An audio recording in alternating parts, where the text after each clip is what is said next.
Punjabi radio USA ਸੁਣ ਰਹੇ ਸਾਰੇ ਹੀ ਮਾਣਯੋਗ ਅਤੇ ਸਤਿਕਾਰਤ ਸਰੋਤਿਆਂ ਨੂੰ ਪੰਜਾਬੀ ਰੇਡੀਓ USA ਦੀ ਟੀਮ ਅਤੇ ਮੇਰੇ ਰਾਜਕਨਵੀਰ ਸਿੰਘ ਵੱਲੋਂ ਆਪ ਜੀ ਨੂੰ ਬਹੁਤ ਹੀ ਪਿਆਰ ਸਤਿਕਾਰ ਸਹਿਤ ਦੋਨੋਂ ਹੱਥ ਜੋੜ ਕੇ ਨਿੱਘੀ ਜਿਹੀ ਸਤਿ ਸ੍ਰੀ ਅਕਾਲ।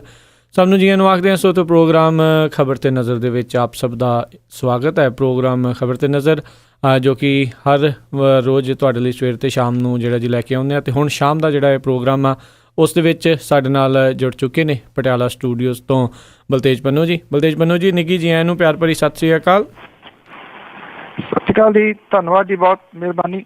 ਸਾਡੇ ਅੱਜ ਦੇ ਪ੍ਰੋਗਰਾਮ ਖਬਰ 'ਤੇ ਨਜ਼ਰ ਉਸ ਨੂੰ ਸਪਾਂਸਰ ਕਰਦੇ ਨੇ ਖਾਲਸਾ ਇੰਸ਼ੋਰੈਂਸ ਏਜੰਸੀ ਵਾਲੇ, ਜਿਨ੍ਹਾਂ ਦੇ ਕੋਲੋਂ ਤੁਸੀਂ ਹਰ ਤਰ੍ਹਾਂ ਦੀ ਇੰਸ਼ੋਰੈਂਸ ਕਰਵਾ ਸਕਦੇ ਹੋ। ਇੰਸ਼ੋਰੈਂਸ ਬਾਰੇ ਪਤਾ ਕਰਨ ਲਈ ਕਾਲ ਕਰ ਸਕਦੇ ਹੋ 408 272 2500 4082722500। ਇਸ ਦੇ ਨਾਲ ਸੁਰਜੀਤ ਸਿੰਘ ਖੰਗੂੜਾ ਜੀ ਸੈਨ ਹੋਜ਼ੇ ਤੋਂ, ਨਵਜੋਤ ਕੌਰ ਕਲੋਟੀ ਜੀ ਯੂਬਾ ਸਿਟੀ ਤੋਂ, ਰਿਸ਼ਪਾਲ ਕੌਰ ਪਿੰਡ ਮਲਕਪੁਰ ਪੰਜਾਬ ਵਾਲੇ, ਸਤਨਾਮ ਸਿੰਘ ਸ਼ੇਰਗਿੱਲ ਜੀ, ਸੁਰਿੰਦਰ ਕੌਰ ਧਾਮੀ ਜੀ, ਮੱਖਣ ਸਿੰਘ ਮਾਨ ਜੀ ਵਿਸਕਾਂਸਨ ਤੋਂ, ਸੁਰਿੰਦਰ ਸਿੰਘ ਕਾਲੋਂ ਰੈਂਚੋ ਗਡੋਵਾ ਤੋਂ, ਕਾਬਲ ਸਿੰਘ ਬੈਂਸ ਮੋਡੈਸਟੋ ਤੋਂ, ਦਲਬੀਰ ਸਿੰਘ ਗਿੱਲ ਲਾਈਵ ਓਕ ਤੋਂ। ਇਹਨਾਂ ਸਾਰਿਆਂ ਦਾ ਬਹੁਤ ਬਹੁਤ ਧੰਨਵਾਦ। ਜੇਕਰ ਤੁਸੀਂ ਜਾਂ ਕੋਈ ਹੋਰ ਕਾਰੋਬਾਰ ਇਸ ਪ੍ਰੋਗਰਾਮ ਨੂੰ ਸਪਾਂਸਰ ਕਰਨਾ ਚਾਹੁੰਦੇ ਹੋ, ਸੰਪਰਕ ਕਰ ਸਕਦੇ ਹੋ ਨੰਬਰ 408 722 7698 408 722 7698 ਦੇ ਉੱਤੇ। ਤਾਂ ਪੰਨੂ ਜੀ, ਗੱਲਬਾਤ ਦਾ ਸਿਲਸਿਲਾ ਸ਼ੁਰੂ ਕਰਦੇ ਹਾਂ। ਵਾਦੀ ਦੇ ਵਿੱਚ ਹਾਲਾਤ ਖਰਾਬ, ਇੱਕ ਹੋਰ ਮੌਤ। ਐਕਚੁਅਲੀ ਜੀ ਜਿੱਦਣ ਦੀ ਦੁਬਾਰਾ ਸਰਕਾਰ ਜਿਹੜੀ ਬਣੀ ਆ ਉਦੋਂ ਤੋਂ ਤੁਸੀਂ ਇਹ ਕਹਿ ਲਓ ਕਿ ਕੰਟਰੋਲ ਜਿਹਾ ਹੀ ਤਕਰੀਬਨ ਜਿਹੜਾ ਉਹ ਸਮਾਪਤ ਹੋਇਆ ਪਿਆ ਵਾਦੀ ਦੇ ਵਿੱਚ। PDP ਤੇ BJP ਦਾ ਜਿਹੜਾ ਜੀ ਅਜੀਬੋ ਗਰੀਬ ਜਿਹਾ ਗੱਠਜੋੜ ਦੁਬਾਰਾ ਜਿਹੜਾ ਜੀ ਇਹ ਹੋਣ ਦੇ ਵਿੱਚ ਉੱਥੇ ਆਇਆ, ਤੇ ਇਹ ਇੱਕ ਵਾਰੀ ਫੇਰ ਜਿਹੜਾ ਜੀ ਇੱਕ ਵਿਅਕਤੀ ਦੀ ਹੋਰ ਮੌਤ ਹੋ ਗਈ ਆ। ਔਰ ਜਿਹੜੀਆਂ ਇਹ ਲੇਟੈਸਟ ਘਟਨਾਵਾਂ ਨੇ ਇਹਨਾਂ ਦੇ ਵਿੱਚ ਮਰਨ ਵਾਲਿਆਂ ਦੀ ਗਿਣਤੀ ਜਿਹੜੀ ਆ ਉਹ 5 ਹੋ ਗਈ ਆ ਜੀ। 40 ਸੁਰੱਖਿਆ ਜਵਾਨਾਂ ਸਣੇ 47 ਵਿਅਕਤੀ ਜਿਹੜੇ ਨੇ ਜੀ ਉਹ ਜ਼ਖਮੀ ਹੋਏ ਨੇ। ਕੁਪਵਾੜਾ ਜ਼ਿਲ੍ਹੇ ਦੇ ਵਿੱਚ ਇਹ ਜਿਹੜੀ ਪੱਥਰ ਸੁੱਟਰੀ ਭੀੜ ਦੇ ਉੱਤੇ ਫੌਜ ਦੇ ਵੱਲੋਂ ਜਿਹੜੀ ਆ ਉਹ ਗੋਲੀ ਚਲਾਈ ਗਈ ਸੀਗੀ। ਔਰ ਇਹ ਜਿਹੜੀ ਗੜਬੜ ਆ ਜੀ ਐਕਚੁਅਲੀ ਇੱਕ ਕੁੜੀ ਨੂੰ ਛੇੜਨ ਨੂੰ ਲੈ ਕੇ ਜਿਹੜੀ ਉਹ ਹੋਈ ਸੀ, ਔਰ ਉਦੋਂ ਬਾਅਦ ਇਹ ਡੇ ਬਾਈ ਡੇ ਜਿਹੜੀ ਆ ਜੀ ਉਹ ਵੱਧਦੀ ਤੁਰੀ ਜਾ ਰਹੀ ਹੈ ਸਾਰੀ ਦੀ ਸਾਰੀ। ਜਿਹੜੇ ਮਹਿਬੂਬਾ ਮੁਫਤੀ ਨੇ ਉਹਨਾਂ ਨੇ ਰੋਸ ਜ਼ਾਹਰ ਤਾਂ ਇਹਨਾਂ ਘਟਨਾਵਾਂ ਦੇ ਉੱਤੇ ਜਿਹੜਾ ਜੀ ਉਹ ਕੀਤਾ, ਪਰ ਸਿਰਫ ਜਿਹੜਾ ਜੀ ਉਹ ਰੋਸ ਜ਼ਾਹਰ ਕਰ ਦੇਣ ਦੇ ਨਾਲ ਤਾਂ ਇਹ ਘਟਨਾਵਾਂ ਜਿਹੜੀਆਂ ਜੀ ਉਹ ਰੁਕਣੀਆਂ ਨਹੀਂ ਗਈਆਂ ਜੀ। ਜਿਵੇਂ ਮੈਂ ਦੱਸਿਆ ਕਿ ਛੇੜਖਾਨੀ ਤੋਂ ਹੀ ਜ਼ਿਆਦਾ ਜਿਹੜਾ ਸੀਗਾ ਜੀ ਇਹ ਮਾਮਲਾ ਭਖਿਆ ਸੀਗਾ, ਔਰ ਅਜੇ ਵੀ ਕੰਟਰੋਲ ਤੋਂ ਹਾਲ ਦੀ ਘੜੀ ਜਿਹੜਾ ਜੀ ਉਹ ਬਾਹਰ ਦੱਸਿਆ ਜਾ ਰਿਹਾ ਜੀ। ਕਰਫਿਊ ਵਗੈਰਾ ਜਿਹੜਾ ਉਹ ਲਾਗੂ ਕੀਤਾ ਗਿਆ ਇਸ ਸਾਰੇ ਏਰੀਆ ਦੇ ਵਿੱਚ, ਪਰ ਜਿਹੜਾ ਜੀ ਹਾਲਾਤ ਜਿਹੜੇ ਨੇ ਉਹ ਕਾਬੂ ਦੇ ਵਿੱਚ ਜਿਹੜਾ ਜੀ ਉਹ ਨਹੀਂ ਆ ਰਹੇ। ਅਤੇ ਅਗਲੀ ਆਪਾਂ ਗੱਲ ਕਰੀਏ 12,000 ਕਰੋੜ ਦੇ ਘਟਾਲੇ ਦੀ ਜਿਹੜੀ ਆ ਖੁਰਾਕ ਸਪਲਾਈ ਵਿਭਾਗ ਦੇ ਵਿੱਚ ਜਿਹੜਾ ਜੀ ਮਾਮਲਾ ਆ ਰਿਹਾ ਸਾਹਮਣੇ। ਐਕਚੁਅਲੀ ਜੀ ਹੋ ਤਾਂ ਪੰਜਾਬ ਦੇ ਵਿੱਚ ਬਹੁਤ ਕੁਝ ਰਿਹਾ, ਪਰ ਹੁਣ ਤੁਸੀਂ ਦੇਖਣਾ ਆਉਣ ਵਾਲੇ ਦਿਨਾਂ ਦੇ ਦੌਰਾਨ ਜਿਹੜਾ ਜੀ ਕੀ ਕੁਝ ਸਾਹਮਣੇ ਆਉਂਦਾ। ਇਹ ਐਕਚੁਅਲੀ ਇੱਕ ਅੰਗਰੇਜ਼ੀ ਦਾ ਅਖਬਾਰ ਹੈ ਜੀ, ਜਿਹਦੇ ਵੱਲੋਂ ਇਹ ਕੱਲ੍ਹ ਜਿਹੜਾ ਜੀ ਜਦੋਂ ਇਹ ਗੱਲ ਸਾਹਮਣੇ ਆਈ ਤਾਂ ਤੁਸੀਂ ਇਹ ਕਹਿ ਲਓ ਕਿ ਇੱਥੇ ਬਹੁਤ ਵੱਡਾ ਜਿਹੜਾ ਜੀ ਉਹ ਹੋ ਹੱਲਾ ਸ਼ੁਰੂ ਹੋ ਗਿਆ। ਇਕਨੋਮਿਕ ਟਾਈਮ ਹੈ ਜਿਹਨੇ ਇਹ ਕੱਢਿਆ ਜੀ ਕਿ ਜਿਹੜਾ ਪੈਸਾ ਚੁੱਕ ਲਿਆ ਗਿਆ ਬੈਂਕਾਂ ਤੋਂ ਅਨਾਜ ਵਿਖਾ ਕੇ 12,000 ਕਰੋੜ ਰੁਪਈਆ, ਉਹ ਅਨਾਜ ਕਿਤੇ ਹੈ ਹੀ ਨਹੀਂ ਗਾ ਜੀ, ਕਿਤੇ ਉਹ ਅਨਾਜ ਨਹੀਂ ਹੈਗਾ। ਔਰ ਇਹਨੂੰ ਲੈ ਕੇ ਇਸ ਵੇਲੇ ਜਿਹੜਾ ਜੀ ਕਾਫੀ ਸਿਆਸਤ ਜਿਹੜੀ ਆ ਉਹ ਭਖਦੀ ਆ। ਆਮ ਆਦਮੀ ਪਾਰਟੀ ਨੇ ਇਹ ਗੱਲ ਜਿਹੜੀ ਆ ਜੀ ਆਖੀ ਹੈ ਕਿ ਇਹਦੀ ਜਾਂਚ ਜਿਹੜੀ ਆ ਜੀ ਉਹ ਹੋਣੀ ਚਾਹੀਦੀ ਹੈ ਕਿਸੇ ਜੱਜ ਤੋਂ। ਇਸ ਤਰ੍ਹਾਂ ਦੀ ਮੰਗ ਹੀ ਜਿਹੜੀ ਪੰਜਾਬ ਦੇ ਵਿੱਚ ਵਿਰੋਧੀ ਧਿਰ ਹੈ ਕਾਂਗਰਸ, ਉਹਨੇ ਵੀ ਜਿਹੜੀ ਆ ਉਹ ਕੀਤੀ ਹੈ। ਔਰ ਜਿਹੜੇ ਡਿਪਟੀ ਮੁੱਖ ਮੰਤਰੀ ਨੇ ਸੁਖਬੀਰ ਸਿੰਘ ਬਾਦਲ ਹੋਰੀ, ਉਹ ਕਹਿੰਦੇ ਉਹ ਅਖਬਾਰ ਤਾਂ ਝੂਠ ਬੋਲਦਾ। ਸਾਰੇ ਜਿਹੜੇ ਤੁਸੀਂ ਵੀ ਉਹਦੇ ਮਗਰ ਲੱਗ ਕੇ ਝੂਠ ਜਿਹੜਾ ਜੀ ਉਹ ਬੋਲਣ ਲੱਗ ਗਏ। ਇਕਨੋਮਿਕ ਟਾਈਮ ਜਿਹੜਾ ਜੀ ਉਹਨੇ ਤੱਥਾਂ ਦੇ ਉੱਤੇ ਆਧਾਰਿਤ ਇਹ ਰਿਪੋਰਟ ਜਿਹੜੀ ਛਾਪੀ ਹੈ। ਔਰ ਜਿਹੜਾ ਸਵਾਲ ਸਭ ਤੋਂ ਵੱਡਾ ਖੜਾ ਇਹ ਹੋ ਰਿਹਾ ਕਿ ਜਿਹੜੀ ਫਸਲ ਆ ਉਹ ਮੰਡੀਆਂ ਦੇ ਵਿੱਚ ਆ ਗਈ ਹੈ, ਤੇ ਇਸ ਫਸਲ ਦੇ ਵਾਸਤੇ ਪੈਸੇ ਜਿਹੜੇ ਆ ਜੀ ਉਹ ਕਿਵੇਂ ਆਉਣਗੇ, ਕਿਉਂਕਿ ਜਿਹੜੀ ਨੈਸ਼ਨਲ ਲੈਵਲ ਦੇ ਉੱਤੇ ਜਿੰਨੇ ਬੈਂਕ ਨੇ ਉਹ ਸਾਰੇ ਦੇ ਸਾਰੇ ਜਿਹੜੇ ਜੀ ਉਹ ਆਪਣੇ ਹੱਥ ਖਿੱਚਣ ਲੱਗੇ ਨੇ। ਔਰ ਜਿੰਨੇ ਇਹ ਬੈਂਕ ਹੈਗੇ ਨੇ ਜੀ ਸਾਰੇ ਉਹ ਇਕੱਠੇ ਨੇ।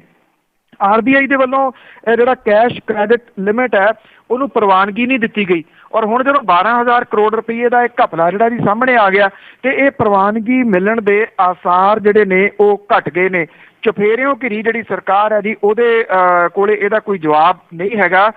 ਜਿਹੜੇ ਖੁਰਾਕ ਸਪਲਾਈ ਮੰਤਰੀ ਆਦੇਸ਼ ਪ੍ਰਤਾਪ ਸਿੰਘ ਕੈਰੋਂ ਜਾਂ ਮੁੱਖ ਮੰਤਰੀ ਹੋਰਾਂ ਦਾ ਬਿਆਨ ਇਹਦੇ ਉੱਤੇ ਅਜੇ ਕੁਛ ਨਹੀਂ ਆਇਆ। ਇਹ ਪਤਾ ਲੱਗਾ ਜੀ ਕਿ ਨਿਰੰਤਰ ਮੀਟਿੰਗਾਂ ਜਿਹੜੀਆਂ ਜੀ ਰਾਤੀ ਲੇਟ ਨਾਈਟ ਤੱਕ ਵੀ ਜਾਰੀ ਸਨ ਕਿ ਇਸ ਦੇ ਉੱਤੇ ਜਿਹੜਾ ਜੀ ਉਹ ਕੀਤਾ ਕੀ ਜਾਵੇ। ਕੋਈ ਛੋਟਾ ਮੋਟਾ ਘਪਲਾ ਜਿਹੜਾ ਜੀ ਉਹ ਨਹੀਂ ਗਾ, ਇਹ ਬਹੁਤ ਵੱਡਾ ਜਿਹੜਾ ਜੀ ਉਹ ਘਪਲਾ ਕਿਹਾ ਜਾ ਸਕਦਾ। 12,000 ਕਰੋੜ ਰੁਪਈਆ ਉਹ ਵੀ ਦਿਖਾ ਦਿੱਤਾ ਕਿ ਆਹ ਅਨਾਜ ਪਿਆ ਉਹੋ ਜਿਹੇ ਬੈਂਕ ਨੇ ਜਿਨ੍ਹਾਂ ਨੇ ਵੇਖਿਆ ਨਹੀਂ ਜਾ ਕੇ। ਸੋ ਇਸ ਕਰਕੇ ਇਹ ਘਪਲਾ ਇਸ ਪੱਖੋਂ ਸੀਰੀਅਸ ਆ ਕਿ ਬੈਂਕ ਦੇ ਵਿੱਚ ਵੀ ਕੁਝ ਕਾਲੀਆਂ ਭੇਡਾਂ ਜਿਹੜੀਆਂ ਜੀ ਉਹ ਨਾਲ ਰਲੀਆਂ ਹੋਣਗੀਆਂ ਜਿਨ੍ਹਾਂ ਨੇ ਕਾਗਜ਼ੀ ਕਾਰਵਾਈ ਕਰਕੇ ਕੇਸ ਅੱਗੇ ਤੋਰ ਦਿੱਤੇ ਤੇ ਪੈਸਾ ਜਿਹੜਾ ਸੀਗਾ ਇਹਨਾਂ ਚੁੱਕ ਲਿਆ ਗਿਆ। ਉਹ ਪੈਸਾ ਗਿਆ ਕਿੱਥੇ, ਉਹ ਖਰਚਿਆ ਕਿੱਥੇ ਗਿਆ, ਇਹ ਸਭ ਤੋਂ ਵੱਡਾ ਸਵਾਲ ਹੈ ਜੀ। ਜੀ ਜੀ ਬਿਲਕੁਲ, ਇਹ ਪਤਾ ਨਹੀਂ ਕਿੱਧਰ ਨੂੰ ਤਾਰਾਂ ਜੁੜਨੀਆਂ ਆ। ਅਗਲੀ ਗੱਲ ਕਰੀਏ, ਜਦੋਂ ਵੀ ਹੁਣ ਕਿਸਾਨਾਂ ਦੀ ਗੱਲ ਆਉਂਦੀ ਆ ਤੇ ਕੋਈ ਚੰਗੀ ਖਬਰ ਤਾਂ ਨਹੀਂ ਹੁੰਦੀ, ਦੋ ਹੋਰ ਖੁਦਕੁਸ਼ੀਆਂ।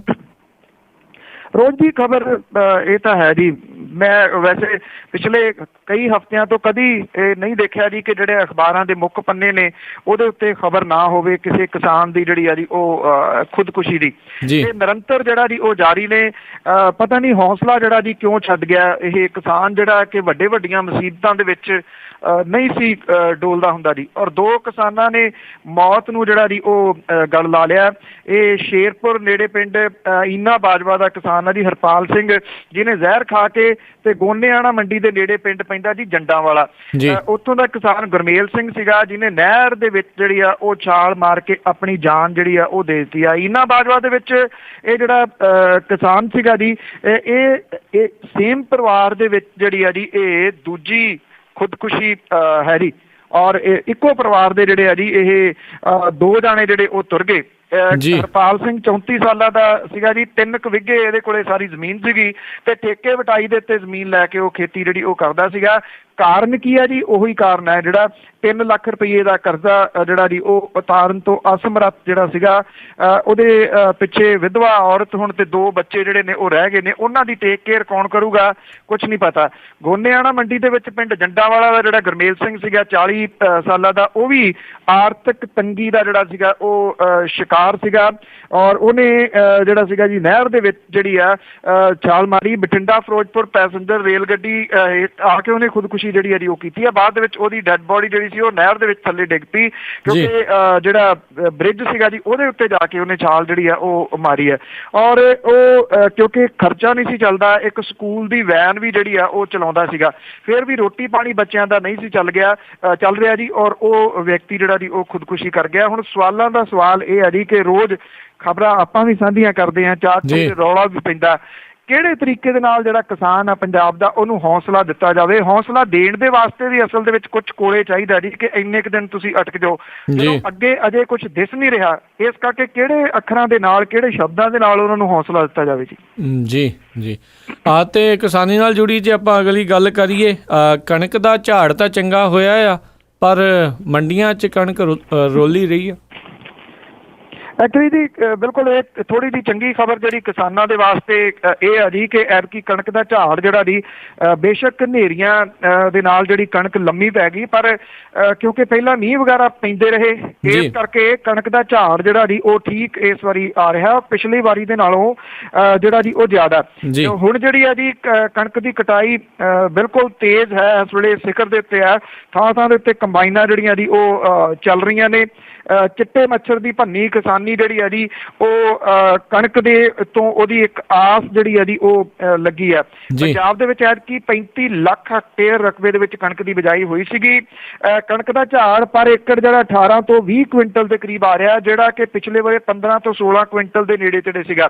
ਬਠਿੰਡਾ ਤੇ ਮਾਨਸਾ ਜ਼ਿਲ੍ਹੇ ਦੇ ਵਿੱਚ ਐਤਕੀ 50 ਮਣ ਪ੍ਰਤੀ ਏਕੜ ਦਾ ਝਾੜ ਜਿਹੜਾ ਜੀ ਉਹ ਮੁੱਢਲੇ ਰੂਪ ਦੇ ਵਿੱਚ ਜਿਹੜਾ ਜੀ ਵੇਖਣ ਨੂੰ ਮਿਲ ਰਿਹਾ, ਜਿਹੜਾ ਕਿ ਪਿਛਲੇ ਸਾਲ 49 ਮਣ ਦੇ ਕਰੀਬ ਜਿਹੜਾ ਉਹ ਸੀਗਾ ਜੀ।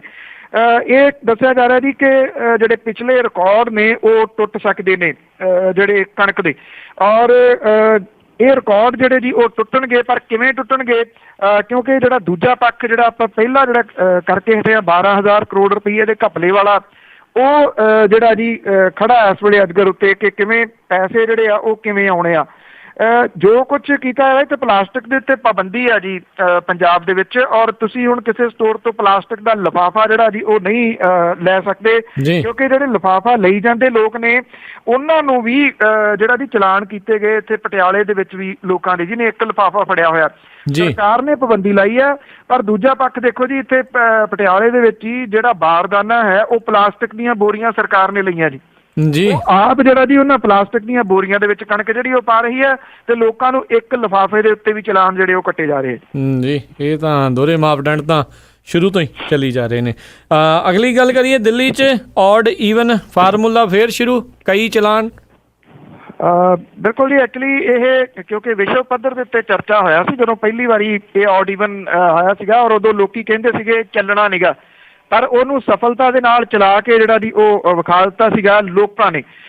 ਸਰਕਾਰੀ ਜਿਹੜੀਆਂ ਕੋਸ਼ਿਸ਼ਾਂ ਨੇ ਉਦੋਂ ਸਫਲ ਹੁੰਦੀਆਂ ਨੇ ਜਦੋਂ ਲੋਕ ਜਿਹੜਾ ਉਹ ਸਾਥ ਦੇਣ। ਜੇ ਲੋਕ ਸਾਥ ਨਾ ਦੇਣ ਤੇ ਫਿਰ ਇਦਾਂ ਦੀਆਂ ਚੀਜ਼ਾਂ ਜਿਹੜੀਆਂ ਉਹ ਕਾਗਜ਼ਾਂ 'ਚ ਦਬ ਕੇ ਰਹਿ ਜਾਂਦੀਆਂ ਨੇ।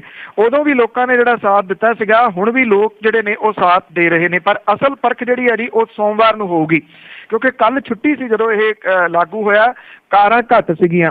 ਪਰ ਪਹਿਲੇ 5 ਘੰਟਿਆਂ ਦੇ ਵਿੱਚ ਕੋਈ 550 ਚਲਾਨ ਜਿਹੜੇ ਆ ਜੀ ਉਹ ਕੱਟੇ ਗਏ ਆ ਜੀ, ਔਰ 2000 ਰੁਪਇਆ ਜੁਰਮਾਨਾ ਜਿਹੜਾ ਜੀ ਉਹ ਔਨ ਦੀ ਸਪੌਟ ਕੀਤਾ ਜਾ ਰਿਹਾ। ਜਿਹੜੇ ਗਲਤ ਨੰਬਰ ਵਾਲੀਆਂ ਕਾਰਾਂ ਜਿਹੜਾ ਜੀ ਉਹ ਬਾਹਰ ਲੈ ਕੇ ਨਿਕਲਦੇ ਨੇ। ਐਕਚੁਅਲੀ ਜਿਹੜਾ ਜੀ ਇਸ ਵਾਰੀ ਥੋੜ੍ਹਾ ਜਿਹਾ ਕੁਛ ਨਵਾਂ ਕੀਤਾ ਗਿਆ ਕਿ ਜਦੋਂ ਪਹਿਲਾਂ ਜਿਹੜੀ ਔਰਤ ਡਰਾਈਵਰ ਸੀ ਉਹਦੇ ਨਾਲ ਬੰਦਾ ਬੈਠਾ ਸੀ, ਉਹਦਾ ਚਲਾਨ ਨਹੀਂ ਹੁੰਦਾ ਸੀਗਾ। ਹੁਣ ਜਿਹੜਾ ਜੀ ਉਹ ਚਲਾਨ ਹੋਊਗਾ। ਜੇ ਔਰਤ ਇਕੱਲੀ ਜਿਹੜੀ ਹੈ ਜੀ ਉਹ ਗੱਡੀ ਚਲਾ ਰਹੀ ਹੈ ਤੇ ਫਿਰ ਉਹਨੂੰ ਛੋਟ ਜਿਹੜੀ ਆ ਜੀ ਉਹ ਹੋਊਗੀ ਇਹਦੇ ਫਾਰਮੂਲੇ ਦੇ ਵਿੱਚ ਜੀ। ਔਰ ਜਿਹੜੇ ਆਟੋ ਤੇ ਟੈਕਸੀ ਯੂਨੀਅਨ ਨੇ ਉਹਨਾਂ ਨੇ ਸੋਮਵਾਰ ਨੂੰ ਹੜਤਾਲ ਦਾ ਜਿਹੜਾ ਜੀ ਉਹ ਸੱਦਾ ਇੱਕ ਧੜੇ ਨੇ ਜਿਹੜਾ ਜੀ ਉਹ ਦਿੱਤਾ, ਜਿਹਦੇ ਕਰਕੇ ਕੁਝ ਦਿੱਕਤਾਂ ਜਿਹੜੀਆਂ ਨੇ ਜੀ ਉਹ ਆ ਸਕਦੀਆਂ ਨੇ ਸੋਮਵਾਰ ਨੂੰ। ਔਰ ਜਿਹੜੇ ਇਹ ਆਟੋ ਟੈਕਸੀ ਯੂਨੀਅਨ ਵਾਲੇ ਨੇ ਉਹ ਇਹ ਕਹਿੰਦੇ ਨੇ ਕਿ 10,000 ਨਵੇਂ ਪਰਮਿਟ ਜਿਹੜੇ ਨੇ ਉਹ ਅਜੇ ਤੱਕ ਜਾਰੀ ਨਹੀਂ ਕੀਤੇ, ਪਰ ਇਹਨਾਂ ਦੀ ਗੱਲਬਾਤ ਜਿਹੜੀ ਆ ਜੀ ਉਹ ਚੱਲ ਰਹੀ ਹੈ। ਇਹ ਮਸਲਾ ਜਿਹੜਾ ਜੀ ਉਹ ਹੱਲ ਹੋ ਸਕਦਾ ਹੈ ਕਿਸੇ ਨਾ ਕਿਸੇ ਮਾਮਲੇ 'ਚ। ਮੈਟਰੋ ਜਿਹੜੀ ਆ ਜੀ ਉਹ ਨੱਕੋ ਨੱਕ ਭਰ ਕੇ ਜਿਹੜੀ ਉਹ ਜਾ ਰਹੀ ਹੈ। ਲੋਕ ਜਿਹੜਾ ਵਿਦੇਸ਼ਾਂ ਦੀ ਤਰਜ਼ ਦੇ ਉੱਤੇ ਕਾਰ ਪੂਲ ਜਿਹੜਾ ਜੀ ਉਹਨੂੰ ਵੀ ਅਪਣਾਉਣ ਲੱਗੇ ਨੇ। ਬੜੀ ਦੇਰ ਪਹਿਲਾਂ ਇਹ ਸ਼ੁਰੂ ਹੋ ਜਾਣਾ ਚਾਹੀਦਾ ਸੀਗਾ। ਆਈ ਥਿੰਕ ਬਹੁਤ ਇਹ ਸ਼ਲਾਘਾਯੋਗ ਜਿਹੜਾ ਉਹ ਕਦਮ ਹੈ। ਇਸੇ ਕਰਕੇ ਜਿਹੜੇ ਮੁਲਕ ਦੇ ਵੱਡੇ ਸ਼ਹਿਰ ਨੇ ਉਹਨਾਂ ਦੇ ਵਿੱਚੋਂ ਵੀ ਜ਼ੋਰਦਾਰ ਮੰਗ ਜਿਹੜੀ ਹੈ ਨਾ ਜੀ ਉਹ ਉੱਠ ਰਹੀ ਹੈ ਕਿ ਬਾਕੀ ਜਗ੍ਹਾ ਦੇ ਉੱਤੇ ਵੀ ਇਹ ਔਡ ਈਵਨ ਫਾਰਮੂਲਾ ਜਿਹੜਾ ਜੀ ਉਹ ਲਾਗੂ ਹੋਣਾ ਚਾਹੀਦਾ, ਕਿਉਂਕਿ ਇਹੀ ਹੱਲ ਹੈ ਕਿ ਲੋਕਾਂ ਨੂੰ ਜੇ ਸਾਹ ਲੈਣ ਦੇ ਵਾਸਤੇ ਕੋਈ ਮਦਦ ਜਿਹੜੀ ਹੈ ਜੀ ਉਹ ਕੀਤੀ ਜਾ ਸਕੇ। ਨਹੀਂ ਤਾਂ ਅਦਰਵਾਈਜ਼ ਇਸ ਵੇਲੇ ਗਰਮੀ ਦੇ ਦਿਨਾਂ ਦੇ ਵਿੱਚ ਤੁਸੀਂ ਕਾਰ ਦਾ ਸ਼ੀਸ਼ਾ ਨਹੀਂ ਖੋਲ ਸਕਦੇ ਜਦੋਂ ਉੱਥੋਂ ਲੰਘਦੇ ਹੋ। ਇੱਕ ਤਾਂ ਗਰਮੀ, ਦੂਸਰਾ ਜਿਹੜਾ ਪੋਲਿਊਸ਼ਨ ਆ ਜੀ ਉਹਦਾ ਲੈਵਲ ਬਹੁਤ ਉੱਪਰ ਜਿਹੜਾ ਜੀ ਉਹ ਚਲੇ ਜਾਂਦਾ ਤੇ ਕੰਮ ਕਰਦੇ ਮਜ਼ਦੂਰ ਲੋਕ ਜਾਂ ਜਿਹੜੇ ਸੜਕਾਂ ਦੇ ਉੱਤੇ ਜਿਹੜਾ ਜੀ ਉਹ ਜਾਂਦੇ ਲੋਕ ਉਹਨਾਂ ਦਾ ਕੀ ਹਾਲ ਹੁੰਦਾ ਹੋਊਗਾ, ਕਿੰਨੀਆਂ ਬਿਮਾਰੀਆਂ ਦਾ ਉਹ ਸ਼ਿਕਾਰ ਹੋ ਰਹੇ ਨੇ, ਇੱਥੋਂ ਤੁਸੀਂ ਅੰਦਾਜ਼ਾ ਲਾ ਸਕਦੇ। ਜੀ ਤਾਂ ਅਗਲੀ ਜਿਹੜੀ ਆਪਾਂ ਗੱਲ ਕਰੀਏ ਅਣਪਛਾਤੀਆਂ ਲਾਸ਼ਾਂ, ਜਿਸ ਦੇ ਬਾਰੇ ਤੁਸੀਂ ਵੀ ਕਾਫੀ ਵਾਰੀ ਗੱਲ ਕਰਦੇ ਰਹਿੰਦੇ ਹੋ, ਉਹ ਪੁਲਿਸ ਜਿਹੜੀ ਉਸ ਦੇ ਉੱਤੇ ਆਪ ਹੀ ਜਿਹੜਾ ਜੀ ਕੁਛ ਕਰ ਨਹੀਂ ਰਹੀ। ਐਕਚੁਅਲੀ ਜੀ ਕੁਝ ਸਾਲ ਪਹਿਲਾਂ, ਤਕਰੀਬਨ 7 ਕੁ ਸਾਲ ਪਹਿਲਾਂ ਜਿਹੜਾ ਖਨੌਰੀ ਹੈ ਜੀ ਉੱਥੇ ਇਹ ਕੰਮ ਜਿਹੜਾ ਕੀਤਾ ਸੀਗਾ ਜੀ। ਮੈਂ ਵੀ ਉਦੋਂ ਇਹ ਆਪਾਂ ਕਈ ਵਾਰੀ ਪੰਜਾਬੀ ਰੇਡੀਓ USA ਦੇ ਵਿੱਚ ਵੀ ਮੈਂ ਗੱਲ ਜਿਹੜੀ ਹੈ ਜੀ ਉਹ ਕੀਤੀ ਹੈ। ਯਾਦ ਹੋਣਾ ਕੁਝ ਜਿਹੜੇ ਲਿਸਨਰ ਨੇ ਉਹਨਾਂ ਦੇ ਸਵਾਲ ਵੀ ਸੀ ਕਿ ਉੱਥੇ ਜਿਹੜੀਆਂ ਲਾਸ਼ਾਂ ਆਉਂਦੀਆਂ ਨੇ ਉਹਨੂੰ ਕੀ ਕੀਤਾ ਜਾਂਦਾ। ਜਿਹੜੇ ਲਾਸ਼ਾਂ ਕੱਢਣ ਵਾਲੇ ਨੇ ਉਹ ਪੁੱਛਦੇ ਨੇ, ਕਿਉਂਕਿ ਉੱਥੇ ਸ਼ੈੱਡ ਬਣਿਆ ਜੀ ਜਿੱਥੇ ਜਾ ਕੇ ਬਹਿੰਦੇ ਨੇ, ਜਿਨ੍ਹਾਂ ਦਾ ਕੋਈ ਬੰਦਾ ਨਹੀਂ ਲੱਭਦਾ। ਉਹ ਉੱਠਦੇ ਨੇ ਬੰਦੇ, ਕੋਈ ਲਾਸ਼ ਜਦੋਂ ਆਉਂਦੀ ਦੀਦੀ ਆ, ਜਦੋਂ ਉਹਨਾਂ ਦੀ ਉਹ ਲਾਸ਼ ਨਹੀਂ ਹੁੰਦੀ ਤੇ ਉਹ ਆ ਕੇ ਫੇਰ ਬਹਿ ਜਾਂਦੇ ਨੇ।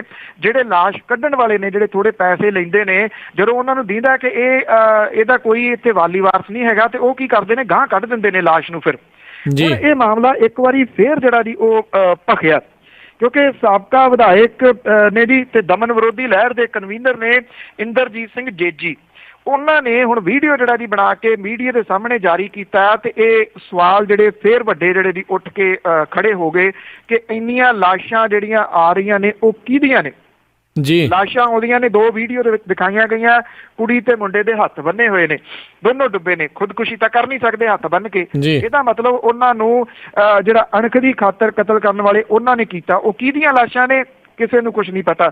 ਕੁੱਤੇ ਲਾਸ਼ਾਂ ਜਿਹੜੀਆਂ ਦੀ ਉਹ ਖਾਂਦੇ ਦਿਖਾਏ ਗਏ ਨੇ। ਜਿਹੜੀਆਂ ਇਹ ਨਹਿਰਾਂ ਜਾਂਦੀਆਂ ਨੇ ਜੀ, ਉਹਦੇ ਵਿੱਚ ਜਦੋਂ ਜਿਵੇਂ ਮੈਂ ਤੁਹਾਨੂੰ ਦੱਸਿਆ ਕਿ ਅਣਪਛਾਤੀ ਲਾਸ਼ ਆਉਂਦੀ ਹੈ, ਉਹਦੇ ਉੱਤੇ ਕੋਈ ਵਾਲੀ ਵਾਰਸ ਨਹੀਂ ਗਏ, ਉਹ ਗਾਂਹ ਧੱਕ ਦਿੱਤੀ ਜਾਂਦੀ ਆ। ਅੱਗੋਂ ਫਿਰ ਹਰਿਆਣੇ ਤੇ ਰਾਜਸਥਾਨ ਦੇ ਵਿੱਚ ਜਿਹੜੀ ਦਾਖਲ ਹੁੰਦੀ ਭਾਖੜਾ ਨਹਿਰ ਹੈ, ਉਹਦੇ ਵਿੱਚ ਲਾਸ਼ਾਂ ਜਿਹੜੀਆਂ ਦੀ ਹਰ ਰੋਜ਼ 4 ਤੋਂ 5 ਲਾਸ਼ਾਂ ਜਿਹੜੀਆਂ ਦੀ ਉਹ ਤੈਰਦੀਆਂ ਵੇਖੀਆਂ ਜਾ ਸਕਦੀਆਂ ਨੇ। ਖਨੌਰੀ ਹੈਡਵਰਕਸ ਤੇ ਪੰਜਾਬ ਵਾਸੀਆਂ ਦੀਆਂ ਲਾਸ਼ਾਂ ਕੱਢਣ ਜਾਂ ਵਾਰਸਾਂ ਨੂੰ ਦੇਣ ਦੀ ਕੋਈ ਸਹੂਲਤ ਜਿਹੜੀ ਆ ਉਹ ਨਹੀਂ ਹੈ ਜੀ। ਜਿਹੜੇ ਪੁਲਿਸ ਆਫੀਸਰ ਨੇ ਜੀ, ਉਹ ਚੁੱਪ ਨੇ ਇਸ ਮਸਲੇ ਦੇ ਉੱਤੇ ਕਿ ਇਹ ਲਾਸ਼ਾਂ ਕਿੱਥੋਂ ਆ ਰਹੀਆਂ ਨੇ, ਇਹ ਕਤਲ ਹੋ ਰਹੇ ਨੇ ਜਿਹੜੇ ਕਿ ਅਣਪਛਾਤੀਆਂ ਲਾਸ਼ਾਂ ਨੇ, ਇਸ ਕਰਕੇ ਪੁੱਛਦਾ ਕੋਈ ਨਹੀਂਗਾ ਜੀ। ਪੁਲਿਸ ਇਹ ਸਮਝਦੀ ਹੈ ਕਿ ਰਿਕਾਰਡ ਦੇ ਵਿੱਚ ਆ ਗਿਆ ਤੇ ਉਹਨਾਂ ਨੂੰ ਜਵਾਬ ਦੇਣਾ ਜਿਹੜਾ ਜੀ ਉਹ ਔਖਾ ਹੋ ਜਾਊਗਾ। ਇਸ ਕਰਕੇ ਇਹ ਲਾਸ਼ਾਂ ਦੀ ਕੋਈ ਸਵਾਲ ਜਿਹੜਾ ਜੀ ਉਹ ਉਠਾ ਨਹੀਂ ਰਿਹਾ। ਪਰ ਇੰਨਾ ਜ਼ਰੂਰ ਹੈ ਜੀ ਕਿ ਇੰਦਰਜੀਤ ਸਿੰਘ ਜੇਜੀ ਹੋਰਾਂ ਨੇ ਇਹ ਮਸਲਾ ਇੱਕ ਵਾਰੀ ਫੇਰ ਜਿਹੜਾ ਜੀ ਉਹ ਭਖਾ ਦਿੱਤਾ ਕਿ ਇਹ ਲਾਸ਼ਾਂ ਜਿਹੜੀਆਂ ਉਹ ਕਿਹਦੀਆਂ ਨੇ, ਕੌਣ ਨੇ ਇਹ ਲੋਕ ਜਿਨ੍ਹਾਂ ਦਾ ਕੋਈ ਵਾਲੀ ਵਾਰਸ ਹੀ ਨਹੀਂ ਜਿਹੜਾ ਜੀ ਉਹ ਬਣ ਰਿਹਾ। ਪਰ ਹੈਰਾਨਗੀ ਵਾਲੀ ਗੱਲ ਇਹ ਹੈ ਕਿ ਬਾਰ-ਬਾਰ ਇਹ ਮਸਲਾ ਉੱਠਣ ਦੇ ਬਾਵਜੂਦ ਸਰਕਾਰਾਂ ਨੇ ਕਦੀ ਇਹਦੇ ਵੱਲ ਕੋਈ ਧਿਆਨ ਜਿਹੜਾ ਜੀ ਉਹ ਨਹੀਂ ਦਿੱਤਾ ਕਿ ਖਨੌਰੀ ਦੇ ਉੱਤੇ ਜਿਹੜੀਆਂ ਦੀ ਗੱਲ, ਇੱਕ ਖਨੌਰੀ ਦੀ ਨਹੀਂ ਹੈ ਜੀ, ਹਰੀਕੇ ਤੋਂ ਵੀ ਜਿਹੜੀਆਂ ਜਾਂਦੀਆਂ ਨੇ ਨਹਿਰਾਂ, ਹਾਲਾਤ ਉਹਨਾਂ ਦੇ ਵਿੱਚ ਵੀ ਇਸੇ ਤਰ੍ਹਾਂ ਦੇ ਨੇ ਜੀ। ਲਾਸ਼ਾਂ ਉਹਦੇ ਵਿੱਚ ਵੀ ਜਿਹੜੀਆਂ ਜਾਂਦੀਆਂ ਨੇ, ਜਿਹੜੀਆਂ ਗਾਂਹ ਧੱਕ ਦਿੱਤੀਆਂ ਜਾਂਦੀਆਂ ਨੇ। ਜਦੋਂ ਅਣਪਛਾਤੀ ਲਾਸ਼ਾਂ ਦੀ ਗੱਲ ਜਿਹੜੀ ਆ ਜੀ ਉਹ ਆਉਂਦੀ ਆ ਤੇ ਫਿਰ ਉਦੋਂ ਇੱਕ ਉਹ ਜਿਹੜੀ ਕੀਤੀ ਗਈ ਛਾਣਬੀਣ ਯਾਦ ਆਉਂਦੀ ਆ ਕਿ ਉਹ ਜਿਹੜਾ ਛਾਣਬੀਣ ਕਰਨ ਵਾਲੇ ਸੀਗੇ ਜੀ, ਉਹਨਾਂ ਨੂੰ ਕਿਹੜੇ ਤਰੀਕੇ ਦੇ ਨਾਲ ਖਤਮ ਕਰ ਦਿੱਤਾ ਗਿਆ, ਉਹ ਅੱਜ ਤੱਕ ਜਿਹੜਾ ਪਤਾ ਨਹੀਂ ਲੱਗਿਆ। ਬੇਸ਼ੱਕ ਉਸ ਮਾਮਲੇ ਦੇ ਵਿੱਚ ਸਜ਼ਾ ਜਿਹੜੇ ਨੇ ਕੁਝ ਪੁਲਿਸ ਵਾਲੇ ਜ਼ਰੂਰ ਜਿਹੜਾ ਜੀ ਉਹ ਭੁਗਤ ਰਹੇ ਨੇ, ਪਰ ਅੱਜ ਤੱਕ ਇਹ ਪਤਾ ਤਾਂ ਨਹੀਂ ਨਾ ਲੱਗਿਆ ਕਿ ਉਹਨਾਂ ਦੀ ਲਾਸ਼ ਕਿੱਥੇ ਗਈ। ਜੀ ਤੇ ਅਗਲੀ ਜਿਹੜੀ ਆਪਾਂ ਗੱਲ ਕਰੀਏ, SGPC ਪੜ੍ਹੇ ਲਿਖੇ ਮੈਨੇਜਰ ਨਹੀਂ ਲਾਊਗੀ। ਐਕਚੁਅਲੀ ਜੀ ਕੰਮ ਕੋਈ ਨਹੀਂ ਪੜ੍ਹਿਆ ਲਿਖਿਆ ਦਾ। ਸ਼ਾਇਦ ਸ਼੍ਰੋਮਣੀ ਗੁਰਦੁਆਰਾ ਪ੍ਰਬੰਧਕ ਕਮੇਟੀ ਦੇ ਪ੍ਰਬੰਧ ਹੇਠ ਆਉਂਦੇ ਜਿਹੜੇ ਗੁਰਦੁਆਰੇ ਨੇ, ਉਹਨਾਂ ਦੇ ਪ੍ਰਬੰਧ ਨੂੰ ਚੰਗੇ ਤਰੀਕੇ ਦੇ ਨਾਲ ਚਲਾਉਣ ਦੇ ਵਾਸਤੇ ਇਹਨਾਂ ਗੁਰਦੁਆਰਿਆਂ ਦੇ ਵਿੱਚ ਗ੍ਰੈਜੂਏਟ ਪੱਧਰ ਦੀ ਯੋਗਤਾ ਰੱਖਣ ਵਾਲੇ ਜਿਹੜੇ ਕਰਮਚਾਰੀ ਨੇ, ਉਹਨਾਂ ਨੂੰ ਬਤੌਰ ਮੈਨੇਜਰ ਲਾਉਣ ਦੀ ਯੋਜਨਾ ਸੀਗੀ, ਪਰ ਠੰਡੇ ਬਸਤੇ 'ਚ ਪਾ ਦਿੱਤੀ ਗਈ ਹੈ ਜੀ। ਐਕਚੁਅਲੀ ਜਿਹੜੀ ਅੰਤਰਿੰਗ ਕਮੇਟੀ ਦੀ ਮੀਟਿੰਗ ਹੋਈ ਆ, ਉਸ ਤੋਂ ਬਾਅਦ ਜਿਹੜਾ ਜੀ ਇਹ ਦੱਸਿਆ ਗਿਆ ਕਿ ਅਜੇ ਕੋਈ ਪ੍ਰੋਗਰਾਮ ਨੀਗਾ ਕਿ ਇਹਨੂੰ ਜਿਹੜਾ ਜੀ ਵਿਚਾਰਿਆ ਜਾ ਸਕੇ ਕਿ ਪੜ੍ਹੇ ਲਿਖੇ ਜਿਹੜੇ ਨੇ ਉਹ ਮੈਨੇਜਰ ਜਿਹੜੇ ਨੇ ਇਹਨਾਂ ਗੁਰਦੁਆਰਿਆਂ ਦੇ ਵਿੱਚ ਐਜ਼ ਏ ਮੈਨੇਜਰ ਦੇ ਵਜੋਂ ਜਿਹੜਾ ਜੀ ਉਹ ਤਾਇਨਾਤ ਕੀਤੇ ਜਾਣ। ਜਿਹੜੀ ਇਹ ਯੋਗਤਾ ਰੱਖੀ ਗਈ ਸੀ ਕਿ BA ਘੱਟੋ ਘੱਟ ਜਿਹੜਾ ਜੀ ਉਹ ਲਾਓ, ਪਰ ਅੰਡਰ ਗ੍ਰੈਜੂਏਟ ਜਾਂ ਇਸ ਤੋਂ ਘੱਟ ਵਿਦਿਅਕ ਯੋਗਤਾ ਵਾਲੇ ਜਿਹੜੇ ਮੈਨੇਜਰ ਨੇ, ਉਹਨਾਂ ਨੂੰ ਸ਼੍ਰੋਮਣੀ ਕਮੇਟੀ ਦੇ ਹੋਰ ਅਮਲੇ ਦੇ ਵਿੱਚ ਤਬਦੀਲ ਕੀਤਾ ਜਾਊਗਾ, ਇਹ ਪਹਿਲਾਂ ਆਖਿਆ ਗਿਆ ਸੀਗਾ। ਪਰ ਇਹ ਤਕਰੀਬਨ ਸਾਰਾ ਠੰਡੇ ਬਸਤੇ ਦੇ ਵਿੱਚ ਪਾ ਦਿੱਤਾ ਗਿਆ। ਸ਼ਾਇਦ ਉਹਦਾ ਜਿਹੜਾ ਪ੍ਰਮੁੱਖ ਕਾਰਨ ਇਹ ਦੱਸਿਆ ਜਾ ਰਿਹਾ ਹੈ ਕਿ ਜਦੋਂ ਬੰਦਾ ਪੜ੍ਹਿਆ ਲਿਖਿਆ ਹੁੰਦਾ ਫਿਰ ਉਹ ਸਵਾਲ ਖੜੇ ਕਰਦਾ, ਤੇ ਸਵਾਲ ਜਿਹੜੇ ਆ ਜੀ ਉਹ ਕਦੀ ਵੀ ਬਰਦਾਸ਼ਤ ਨਹੀਂ ਹੁੰਦੇ ਕਿਸੇ ਵੀ ਜਿਹੜੀ ਆਰਗੇਨਾਈਜੇਸ਼ਨ ਦੇ ਕੋਲੋਂ। ਔਰ ਉਹਨਾਂ ਨੂੰ ਇਹ ਵੀ ਲੱਗਦਾ ਕਿ ਜਿਹੜੇ ਪੜ੍ਹੇ ਲਿਖੇ ਨੇ ਉਹ ਕੱਲ੍ਹ ਨੂੰ ਮੁਸੀਬਤ ਨਾ ਕਿਤੇ ਖੜੀ ਕਰ ਦੇਣ ਕਿ ਘਪਲੇਬਾਜ਼ੀ ਜਿਹੜੀ ਆ ਉਹ ਕਿੱਥੇ ਕਿੱਥੇ ਹੋ ਰਹੀ ਆ। ਇਸ ਕਰਕੇ ਹਾਲ ਦੀ ਘੜੀ ਇਹ ਯੋਜਨਾ ਜਿਹੜੀ ਆ ਜੀ ਉਹ ਠੰਡੇ ਬਸਤੇ ਦੇ ਵਿੱਚ ਪਾ ਦਿੱਤੀ ਗਈ ਆ। ਉਂਝ ਵੈਸੇ ਪੜ੍ਹੇ ਲਿਖੇ ਪ੍ਰਚਾਰਕਾਂ ਵਾਲਾ ਮਾਮਲਾ ਜਿਹੜੀਆਂ ਵਿਦੇਸ਼ਾਂ ਦੇ ਵਿੱਚ ਗੁਰਦੁਆਰਾ ਕਮੇਟੀਆਂ ਨੇ ਜਾਂ ਵਿਦੇਸ਼ਾਂ 'ਚ ਰਹਿੰਦੇ ਲੋਕ ਨੇ ਉਹ ਉਠਾਉਂਦੇ ਰਹਿੰਦੇ ਨੇ ਅਕਸਰ ਕਿ ਸ਼੍ਰੋਮਣੀ ਗੁਰਦੁਆਰਾ ਪ੍ਰਬੰਧਕ ਕਮੇਟੀ ਪੜ੍ਹੇ ਲਿਖੇ ਜਿਹੜੇ ਪ੍ਰਚਾਰਕ ਨੇ ਉਹਨਾਂ ਨੂੰ ਪਹਿਲ ਦੇ ਆਧਾਰ ਦੇ ਉੱਤੇ ਕਿਉਂ ਜਿਹੜਾ ਜੀ ਉਹ ਸਾਹਮਣੇ ਨਹੀਂ ਲਿਆਉਂਦੀ। ਕਿਉਂ ਸਾਹਮਣੇ ਨਹੀਂ ਲਿਆਉਂਦੀ? ਕਿਉਂਕਿ ਉਹਨਾਂ ਨੂੰ ਕੱਚ ਘਰੜ ਜਿਹੜਾ ਜੀ ਉਹ ਜ਼ਿਆਦਾ ਕੁਝ ਸੁਣਨਾ ਪਸੰਦ ਹੈ। ਜੇ ਲੋਕਾਂ ਨੂੰ ਐਜੂਕੇਟ ਹੀ ਕਰ ਦਿੱਤਾ ਜੀ, ਇਹਨਾਂ ਦੀ ਦੁਕਾਨਦਾਰੀ ਦਾ ਕੀ ਬਣੂਗਾ ਜੀ। ਬਿਲਕੁਲ ਜੀ, ਬਿਲਕੁਲ ਇਸੇ ਦਾ ਡਰ ਆ। ਤੇ ਆਪਾਂ ਅਗਲੀ ਗੱਲ ਕਰੀਏ, ਨਵਜੋਤ ਕੌਰ ਸਿੱਧੂ ਹੁਣਾਂ ਦਾ ਸਿਆਸੀ ਭਵਿੱਖ ਡਾਵਾਂਡੋਲ। ਐਕਚੁਅਲੀ ਜੀ ਨਵਜੋਤ ਕੌਰ ਸਿੱਧੂ ਹੋਰਾਂ ਨੇ ਇਹ ਕਹਿ ਲਓ ਕਿ ਪੈਰ ਤੇ ਕੁਹਾੜਾ ਤਾਂ ਨਹੀਂ ਮਾਰਿਆ, ਕੁਹਾੜੇ ਤੇ ਪੈਰ ਮਾਰਿਆ ਜੀ।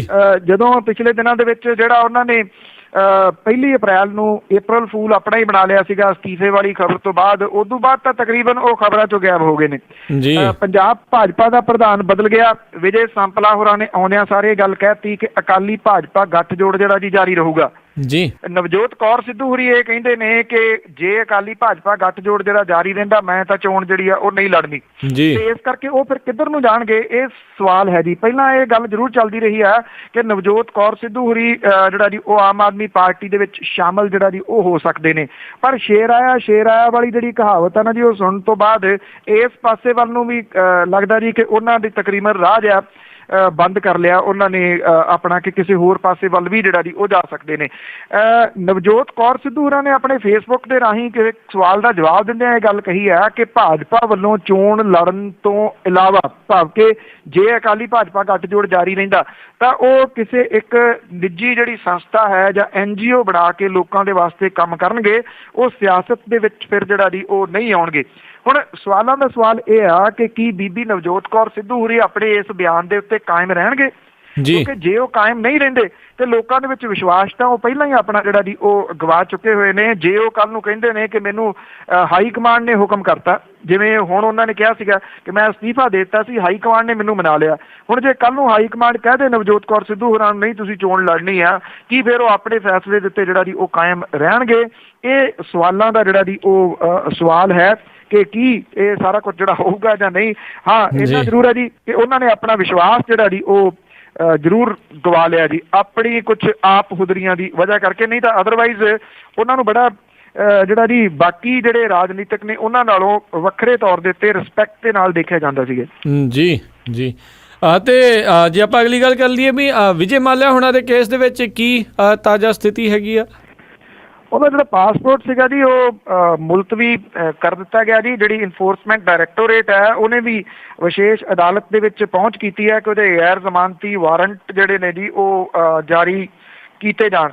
ਜਿਹੜਾ 4 ਹਫ਼ਤਿਆਂ ਦੇ ਵਾਸਤੇ ਉਹਦਾ ਜਿਹੜਾ ਡਿਪਲੋਮੇਟ ਪਾਸਪੋਰਟ ਹੈ ਜੀ ਉਹ ਮੁਲਤਵੀ ਕੀਤਾ ਗਿਆ, ਔਰ ਜਿਹੜਾ ਉਹਨਾਂ ਦਾ ਪਾਸਪੋਰਟ ਹੈ ਉਹ ਰੱਦ ਕਰਨ ਦੀ ਧਮਕੀ ਵੀ ਜਿਹੜੀ ਹੈ ਜੀ ਉਹ ਦਿੱਤੀ ਗਈ ਹੈ ਪਾਸਪੋਰਟ ਮੰਤਰਾਲੇ ਦੇ ਵੱਲੋਂ ਕਿ ਜੇ ਉਹ ਅਜੇ ਨਹੀਂ ਪੇਸ਼ ਹੁੰਦੇ ਤੇ ਉਹਨਾਂ ਦਾ ਪੱਕੇ ਤੌਰ ਦੇ ਉੱਤੇ ਜਿਹੜਾ ਪਾਸਪੋਰਟ ਹੈ ਉਹ ਰੱਦ ਹੋ ਸਕਦਾ ਹੈ। 3 ਵਾਰੀ ਉਹਨੂੰ ਸੰਮਨ ਜਿਹੜੇ ਭੇਜੇ ਗਏ ਆ ਪਰ ਉਹ ਏਜੰਸੀ ਦੇ ਸਾਹਮਣੇ ਪੇਸ਼ ਹੋਣ ਤੋਂ ਇਨਕਾਰੀ ਹੈ ਜੀ। ਕਹਿੰਦੇ ਜੀ ਕੱਲ ਸੁਖਬੀਰ ਬਾਦਲ ਹੰਸਰਾਜ ਹੰਸੁਣਾ ਨੂੰ ਮਿਲੇ ਆ, ਵਾਪਸ ਆਉਣ ਦੇ ਲਈ ਸੁਨੇਹਾ ਦਿੱਤਾ। ਸੁਨੇਹਾ ਤਾਂ ਦਿੱਤਾ ਜੀ, ਹੁਣ ਜੇ ਉਹਨਾਂ ਨੂੰ ਪੁੱਛ ਲਿਆ ਜਾਵੇ ਤਾਂ ਉਹਨਾਂ ਦਾ ਜਿਹੜਾ ਜਵਾਬ ਹੋਊਗਾ ਸੰਭਾਵੀ ਰੂਪ 'ਚ ਇਹੀ ਹੋਊਗਾ ਜੀ ਵੀ ਨਹੀਂ ਮੈਂ ਤਾਂ ਗਾਣਾ ਗੁਣਾ ਹੀ ਸੁਣਨ ਗਿਆ ਸੀ। ਜੀ ਬਿਲਕੁਲ। ਤੇ ਸਰੋਤੇ ਹੋਏ ਸੀਗੀਆਂ ਕੁਝ ਖਬਰਾਂ ਜਿਨ੍ਹਾਂ ਬਾਰੇ ਸਾਨੂੰ ਜਾਣਕਾਰੀ ਦੇ ਰਹੇ ਸੀਗੇ ਪੰਨੂ ਜੀ। ਤਾਂ ਪੰਨੂ ਜੀ ਜਾਣ ਤੋਂ ਪਹਿਲਾਂ ਅੱਜਨਾਮਾ ਕਿ ਰਾਜਨੀਤੀ ਦਾ ਜਿਨ੍ਹਾਂ ਨੂੰ ਭੁੱਸ ਪੈ ਜਾਏ ਲੱਗਦੇ ਹਨ ਫਿਰ ਟੰਗ ਅੜਾਉਣ ਬੇਲੀ ਜੀ। ਇਹਨੂੰ ਹੰਸਰਾਜ ਹੰਸੁਰਾਂ ਦੇ ਨਾਲ ਨਾ ਲਾਇਆ ਜਾਵੇ ਜੀ। ਇਹ ਰਾਜਨੀਤੀ ਦਾ ਜਿਨ੍ਹਾਂ ਨੂੰ ਭੁੱਸ ਪੈ ਜਾਏ ਲੱਗਦੇ ਹਨ ਫਿਰ ਟੰਗ ਅੜਾਉਣ ਬੇਲੀ, ਸੇਵਾ ਮੁਕਤੀ ਦੇ ਪੁੱਜ ਕੇ ਕੋਲ ਅਫਸਰ ਲੱਗ ਜਾਂਦੇ ਹੀ ਦਾ ਅਜ਼ਮਾਉਣ ਬੇਲੀ ਜੀ। ਆਏ ਗਏ ਨੂੰ ਕਦੀ ਨਾ ਮਿਲੇ ਜਿਹੜੇ ਲੱਗਦੇ ਰਾਤ ਦਿਨ ਲਾਉਣ ਬੇਲੀ, ਲਹਿਰੇ ਗਾਗੇ ਤੋਂ ਇੱਕ ਕਨਸੋ ਆਈ ਉੱਥੇ ਲੱਗਾ ਕੋਈ ਕਾਰ ਘਮਾਉਣ ਬੇਲੀ ਜੀ। ਜਿਹੜੀ ਸੀਟ ਉੱਤੇ ਲਾ ਲਈ ਆਖੋ ਨੇ ਪਹਿਲੇ ਆਗੂ ਦੀ ਨੀਂਦ ਗਈ ਉੱਡ ਬੇਲੀ। ਜਿਹੜੀ ਸੀਟ ਉੱਤੇ ਲਾ ਲਈ ਆਖੋ ਨੇ ਪਹਿਲੇ ਆਗੂ ਦੀ ਨੀਂਦ ਗਈ ਉੱਡ ਬੇਲੀ, ਬੌੜੀ ਬਾਦਲ ਦੇ ਕੋਲ ਜਾਂ ਪਾਈ ਉਹਨੇ ਹੁੰਦਾ ਪਿਆ ਨਹੀਂ ਫੀਲ ਕੁਝ ਗੁੱਡ ਬੇਲੀ ਜੀ। ਜੀ ਬਹੁਤ ਬਹੁਤ ਧੰਨਵਾਦ ਬਲਤੇਜ ਪੰਨੂ ਜੀ, ਤੁਸੀਂ ਸਾਡੇ ਨਾਲ ਜੁੜੇ, ਇਹਨਾਂ ਖਬਰਾਂ ਬਾਰੇ ਸਾਨੂੰ ਵਿਸਤਾਰ 'ਚ ਜਾਣਕਾਰੀਆਂ ਦਿੱਤੀਆਂ। ਅਗਲੇ ਬੁਲਟਨ ਤੱਕ ਲਈ ਤੁਹਾਡਾ ਬਹੁਤ ਬਹੁਤ ਧੰਨਵਾਦ, ਮਿਹਰਬਾਨੀ, ਸਤਿ ਸ਼੍ਰੀ ਅਕਾਲ। ਧੰਨਵਾਦ ਜੀ, ਸਤਿ ਸ਼੍ਰੀ ਅਕਾਲ ਜੀ। ਤੇ ਸੋ ਤੋਂ ਇੱਥੇ ਹੀ ਸਾਡਾ ਅੱਜ ਦਾ ਪ੍ਰੋਗਰਾਮ ਖਬਰ ਤੇ ਨਜ਼ਰ ਆਓ ਵੀ ਹੁਣ ਸਮਾਪਤ ਹੁੰਦਾ ਹੈ। ਹੁਣ ਮੈਨੂੰ ਰਾਜਕਨਵੀਰ ਸਿੰਘ ਨੂੰ ਵੀ ਇਜਾਜ਼ਤ ਦਿਓ। ਮੇਰੇ ਵੱਲੋਂ ਵੀ ਆਪ ਸਭ ਨੂੰ ਬਹੁਤ ਪਿਆਰ ਸਤਿਕਾਰ ਸਹਿਤ ਦੋਨੋਂ ਜੋੜ ਕੇ ਨਿੱਘੀ ਜਿਹੀ ਸਤਿ ਸ਼੍ਰੀ ਅਕਾਲ। ਜਿਉਂਦੇ ਵਾਸਤੇ ਰਹੋ, ਹੱਸਦੇ ਖੇਲਦੇ ਰਹੋ ਤੇ ਸੁਣਦੇ ਰਹੋ ਜੀ ਪੰਜਾਬੀ ਰੇਡੀਓ USA।